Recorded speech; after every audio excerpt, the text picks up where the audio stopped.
A church versus state showdown. The Supreme Court has traditionally taken a case-by-case approach to First Amendment cases like the one we're going to talk about. It's upheld tax exemptions for churches and mentions of God on U.S. currency, but it's also banned government-sponsored school prayer and imposed limits on public and parochial schools. Now a dispute over a so-called peace cross in Maryland. It's raising fresh concerns about religious symbols on public property. Federal appeals court has just ruled in favor of the American Humanist Association, which sued for removal of this 40-foot concrete cross erected almost a century ago to honor those who died serving this nation in World War I. The structure is now on state land and maintained with taxpayer funds. It's one of hundreds of these kinds of memorials featuring what opponents argue are solely Christian symbols. Critics say that's the problem. This country is a diverse one. We have Buddhists, we have Hindus, we have non-theists, and we've always had some percentage of our population that were minority religion faiths. So representing those who have fallen with a monument that is only representative of one faith is just not universal enough.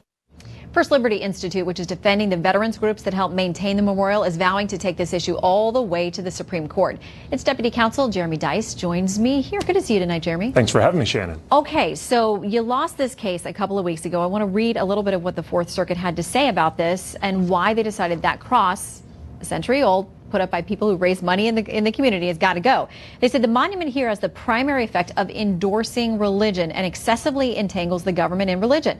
The Latin cross is the core symbol of Christianity, and here it is, 40 feet tall, prominently displayed in the center of one of the busiest intersections in Prince George's County, Maryland, just outside D.C., and maintained with thousands of dollars in government funds. Therefore, we hold that the purported war memorial breaches the wall of separation between church and state. So this essentially is on state land, it's using government money, and it's promoting Christianity. Why should it stay?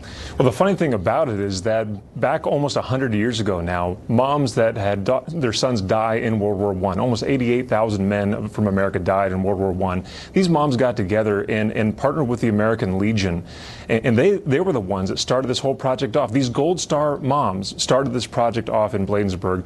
We're working with the American Legion at firstliberty.org to make sure this cross-shaped memorial stays standing here, because we want to continue to keep the faith with these mothers that fought so hard to honor their sons. Those 49 men of Prince George's County, Maryland, that fought for our freedoms. We should honor their sacrifice by having this cross-shaped memorial stay there. But the group that wants to take it down, and they say it's just got to go. It's going to go away. It's not going to be moved. My understanding is that essentially it's going to be destroyed, from what I can understand. That's frightening. And think about how close we are to Arlington National Cemetery and what that will mean there, where we have the Argonne Cross there with the Canadian Cross of Sacrifice. If this decision is allowed to remain, those memorials over there also are likely to be targeted as well. We need to continue to stay defending this cross in Bladensburg, Maryland. We forget things that we don't see. That's why we have these memorials there. This has been standing now for 90 years without complaint, honoring those 49 men who died defending freedom overseas. I'm reminded of one of the mothers, one of the very first mothers to turn over that fresh dirt in the ground there to build this memorial. She said, you know, I can't go to my son's grave overseas. I very much view this as my son's gravestone. For that woman alone, we need to remain and keep the faith with these families and preserve this memorial. So you know opponents view this as a religious symbol that's on secular land, and it's using taxpayer money to maintain it. So could there be a solution of, would the state cede the land, let it be available for private purchase? Could private groups then fund the upkeep of the cross?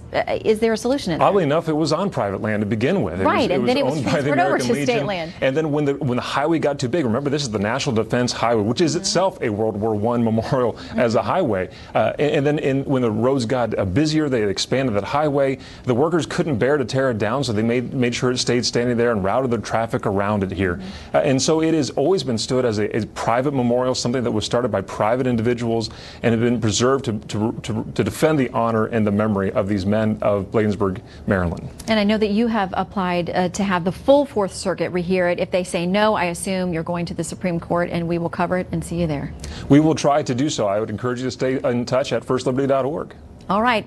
Thank you very much, Jeremy. Good to see you.